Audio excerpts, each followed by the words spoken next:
जय Hind everyone. Centre of GS institute में आपका हार्दिक स्वागत है। आज हम समझते हैं कि राइट ऑफ प्राइवेट डिफेंस का उपयोग करते हुए किन परिस्थितियों में आप किसी अन्य व्यक्ति की मृत्यु कारित कर सकते हैं। अगर हम राइट ऑफ प्राइवेट डिफेंस की बात करते हैं तो आईपीसी में 96 से लेकर के 106 तक की गई है। अगर नए वाले की बात कर रहे हैं तो नए वाले में भारतीय न्याय संहिता 34 से 44 तक की गई है। अगर हम बात करते हैं कि राइट ऑफ प्राइवेट डिफेंस का प्रयोग करते हुए किन परिस्थितियों में आप किसी अन्य व्यक्ति की मृत्यु कारित कर सकते हैं अपने शरीर और किसी अन्य व्यक्ति की शरीर की सुरक्षा में, तो 38 में इसके प्रावधानों की चर्चा की गई है। 38 कहता है कि कुछ आधार है, जिन आधारों में से यदि आपको लगता है कि उन आधारों में कोई आ रहा है तब आप उन व्यक्तियों की मृत्यु कारित कर सकते हैं। पहला है कि 38 में दिया गया है कि धारा 37 के उपबंधों के अधीन रहते हुए। धारा 37 क्या है, सबसे पहले ये समझना पड़ेगा आपको, फिर 38 समझना पड़ेगा।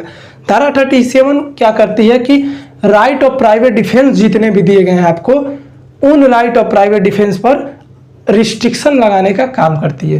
रिस्ट्रिक्शन मतलब प्रतिबंध लगाने का, मतलब रोकने का काम करती है कि आप नहीं, उन आधारों में से आएगा तो आप नहीं प्रयोग कर सकते हैं। सबसे पहला धारा 37 में लिखा गया है, सबसे पहला है कि यदि लोक सेवक की उपस्थिति में कोई अपराध हो रहा है आपके साथ, तब आप राइट ऑफ प्राइवेट डिफेंस का प्रयोग नहीं कर सकते हैं। दूसरा, यदि लोक सेवक ही कर रहा है आपके ऊपर हमला, तब आप जब तक राइट ऑफ प्राइवेट डिफेंस का प्रयोग नहीं कर सकते तब तक मृत्यु या घोर उपहति होने की आशंका न हो। और तीसरा है कि जितना बल का प्रयोग हमलावर कर रहा है उससे अधिक बल का प्रयोग आप राइट ऑफ प्राइवेट डिफेंस का प्रयोग करते हुए नहीं कर सकते हैं। 3 ग्राउंड बताए गए हैं, इन ग्राउंडों के अधीन रहते हुए आप राइट ऑफ प्राइवेट डिफेंस का प्रयोग करेंगे।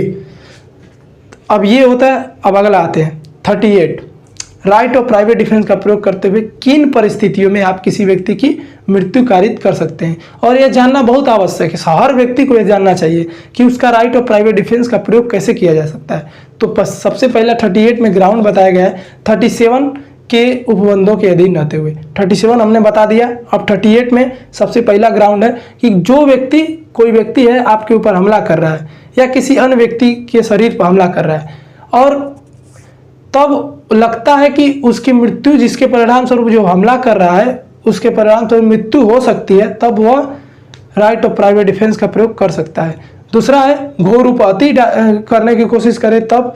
तीसरा है रेप करने की, किसी महिला के साथ रेप करने की कोई कोशिश कर रहा है, तब आप स्वयं उस व्यक्ति की मृत्यु कारित कर सकते हैं। चौथा है कि कोई व्यक्ति अप्राकृतिक अपराध करने की कोशिश करता है। पांचवा है कि यदि कोई व्यक्ति अबडक्शन या किडनैपिंग करने की कोशिश करता है। और छठवा है कि यदि कोई व्यक्ति सदोष परिरोध, सदोष परिरोध क्या होता है ये भी समझ नहीं आया तो क्या मतलब है कि प्रयोग करेंगे कैसे। सदोष परिरोध का मतलब है कि आपके शरीर को सदोष रूप से, बिना दोष के आपके शरीर को एक बंद, जैसे इस बंद कमरे में कोई व्यक्ति आपको डाल देता है, लेखा है वही सदोष परिरोध में डाल देता है आपको, तब आप उसके व्यक्ति के विरुद्ध राइट ऑफ प्राइवेट डिफेंस का प्रयोग कर सकते हैं। अगला है 7वां है, अंतिम है कि जब कोई व्यक्ति तेजाब फेंकने की कोशिश करे, अम्ल जो होता है वो फेंकने की कोशिश करे, तब वह व्यक्ति उस व्यक्ति की मृत्यु कारित कर सकता है या कोई अन्य व्यक्ति उस व्यक्ति की मृत्यु कारित कर सकता है।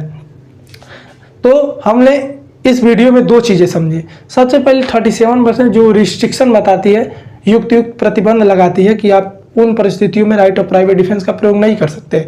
37 में 3 हमने पढ़ लिया। 38 में 7 ग्राउंड देखनी है कि इन ग्राउंड में से किसी ग्राउंड में आपको लग रहा है कि आ रहा है, तब आप जो है कि राइट ऑफ प्राइवेट डिफेंस का प्रयोग करते हुए मृत्यु कारित कर सकते हैं। इतना आपको समझ में आ गया होगा। आई होप जानकारी अच्छी लगी हो तो चैनल को सब्सक्राइब कीजिए, लाइक कीजिए और ज़्यादा से ज़्यादा शेयर कीजिए। मिलेंगे अगले वीडियो में, तब तक के लिए जय हिंद।